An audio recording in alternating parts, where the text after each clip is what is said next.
Well, happy Tuesday to you. I have a bug, a bee in my bonnet, I should say, and I'm going to get it out today because this whole AI thing is becoming silly.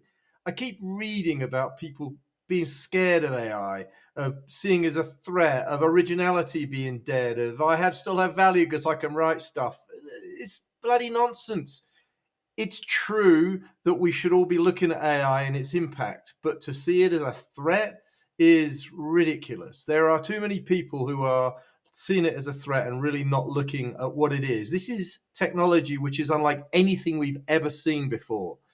And I've been through the geospatial world, the revolution we've experienced. I came to America and saw the web in 1991, and I started building web GIS applications in 1995. And I was arguing with people then about the impact of the web. And I had plenty of geospatial people say, "Oh, it's a fad. We can't afford to spend money on this stuff." It was transformational, and yet people were seeing it as a threat or some silly new technology. Same went with mobile. I set up a mobile company where we started building all sorts of different mobile applications. Lots of people were skeptical and said, "Oh, it's for people who are doing gaming." Its impact was enormous. And again, I was always arguing that point. So I've kind of been like that in my career, is maybe a pain in the neck for people at times, but looking ahead and seeing what this future path is and having to go and face down the naysayers. So today in AI, we are at a dramatic turning point in so many different things, and we've only just started the journey. And yeah, the naysayers are all out, and I get you guys, but you need to stop. You need to start thinking about what the impact of this is going to be, and we've only just touched the edges of it. There's a book I read which really started me on this path. Kai-Fu Lee, who's worked for some of the biggest US companies in AI, wrote a superb book called AI Superpowers. It's about 5 years old now. Go read it. I'll put a link to the book down below or above this video, and I'll also link to a talk I listened to him talking about the book the other day and predict really looking back 5 years ago and what's happened since and what's changed. It's really an interesting short interview. So go look at that.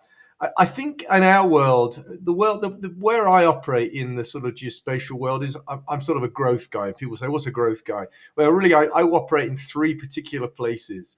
And AI is absolutely immense in each of the areas I work in. I use it every single day. So the first place I focus on is opportunity. That's really the core of everything we do when it comes to like building companies, growing companies. It's that opportunity piece. Now, it could be an opportunity to take an existing product or solution into a different market, or it could be building a new product. AI is absolutely invaluable in this place. There are really two parts to the AI world that really I think is, again, at that core piece, totally revolutionary. Machine learning, number one, which is that sort of blanket term. Generative AI, which we'll talk about in a minute, sits underneath that.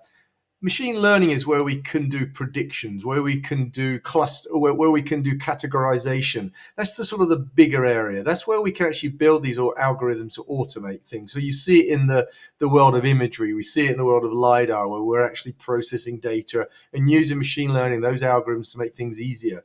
That enables us to build products as well. So there's a whole new world of products that come out of this AI world. That's where the tech guys live.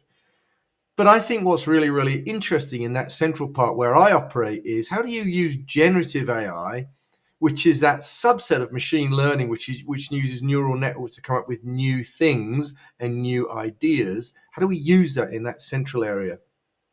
I work with a company. They had 5 MVPs on the shelf. They said to us, we want to build a new product. We cannot get these MVPs off the shelf. What I did when I worked with those guys was I helped them understand why they had those MVPs on the shelf, and we used generative AI to help us move the process forward in terms of actually building a successful product. I won't tell you the full story about how we got to that product, which was very successful, but we used design thinking, which is a framework to actually iterate through and come up with ideas and test them out and build prototypes, and well worth looking at. But we use generative AI with a design thinking mindset. We guided generative AI by saying, use design thinking patterns or framework to help us move this through this journey that we're on of discovering something which is a new product, which we believe, hypothetically, is going to be successful in the market. So we came up with an idea and we moved it to actually producing a successful MVP. So we got this company past that. So that's the first stage, I think, where I mentioned the whole machine learning, how we can come up with brand new products, leveraging that, but we can also understand if those ideas, instead of throwing the technology over the wall, whether that technology is actually going to solve a particular problem. And we can use generative AI with design thinking as a guide to get us to that place. So that's number one. Number two is strategy. I have met rarely in my career anyone that's built a proper strategy, a go-to-market strategy. And again, most people think a strategy is built by these brain box consultants and, this very big, thick document. Load of rubbish. A strategy is a very simple, can be a one-page document that has these key pieces to it that really are it's really how you're going to get to your North Star. That's the path you're going to follow. That's the way you're going to get there. These are the steps you're going to take. Fundamental things are in there, things like value proposition and competition and personas and pain points, all that good stuff. That all goes into the strategy. But again, why do I mention this in an AI conversation? Because when you're building a strategy, generative AI is your absolute go-to helper in building that thing out for whatever you're doing, whether it be a product or whether it be a service that you're providing. Understanding and building that thing, generative AI is going to help you do that. And you can be guided by the thinking of people like Roger Martin. Roger Martin is an expert in the area of strategy. He's written a fantastic book, Play to Win, I think it's called. You can ask generative AI, you pretend that you are Roger Martin. This is what we're trying to do. Help us build out a strategy which we will then test and execute against in the marketplace and try to be successful. So having a solid strategy is a 101 thing of business. And most companies I've worked with and for don't have a strategy. They think they do, but they don't. And if you want best practices in building out that strategy, generative AI is the tool that you use to do that. Not just ChatGPT, there's Claude, there's other tools out there that can guide you. I actually use a multitude of those different LLMs, they call them, large language models, to do that. So again, building out that roadmap, that path to get there, those steps to get to that North Star, Gen AI is an essential tool for you. So let's get to the third piece of this.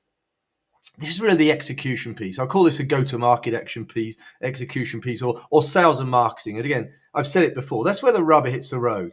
That's where marketers are telling their stories. That's where sales guys are pitching. That's where you're building those relationships. So the absolute critical path to success is building out a proper, you've already built your go-to-market strategy. It's making sure you're executing against that and adjusting the strategy that you've built against what you're learning. So again, generative AI is that essential tool that you should be using for everything in the sales and marketing process.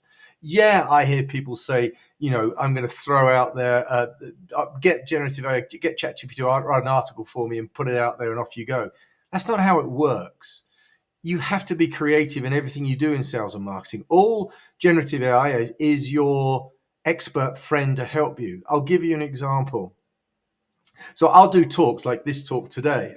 I often take the transcript of this talk, all my ideas, all my thinking, all my script, and I'll give it to Claude and I'll say, please generate an article from this talk. And it'll nicely generate something which is based on everything I've said in this talk.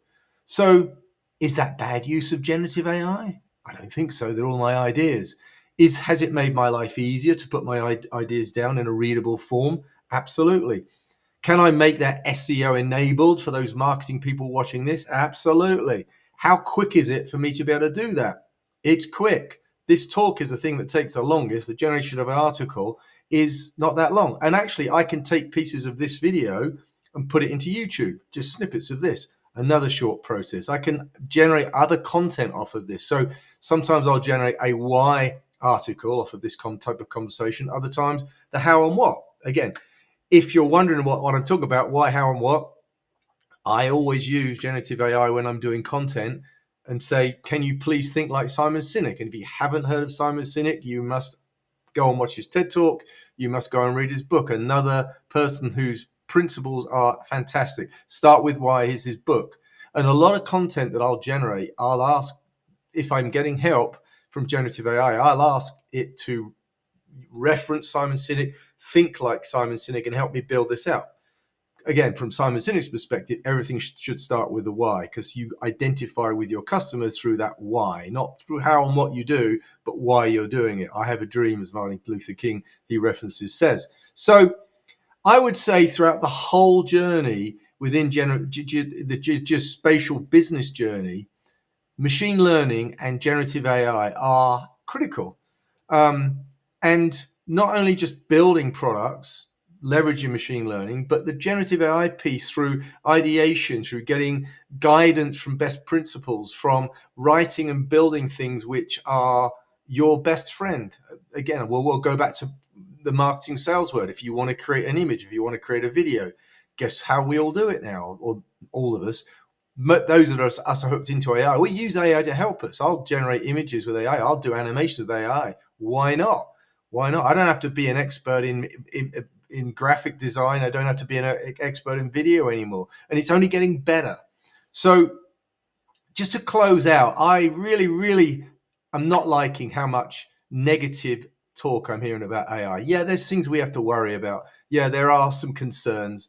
But overall, AI is this absolutely incredible, it's going to change everything, and it is changing everything. And those that are the early adopters like myself are realizing the benefits of it. And those that are poo-pooing it and seeing it as a threat and seeing the negative side of it, they are the dinosaurs. I hate to tell you guys it, but you're the dinosaurs. You need to embrace it in the right way and not in the way you're thinking about that you're going to be replaced. Sure, some jobs are going to be replaced. Kai-Fu Lee talks about that in the video I'm sharing above. But if we are cognizant of what AI can give to us and we embrace it and we use it, we're better for it. We're much better for it, infinitely better for it. So a very impassioned talk today. I apologize about how I'm trying to find the right word, but I really feel strongly about this stuff, and I've argued this throughout my whole career, and being a thorn in the side of some people initially because they're not listening very well. But it's obvious where this is all going to, and you know, in all the work that I do, I leverage AI, and I encourage you to. So I'll close it there. Love your comments, love your thoughts. If you disagree, please share it with me. If you agree, share too, and I'll do another one of these soon. Thanks for watching.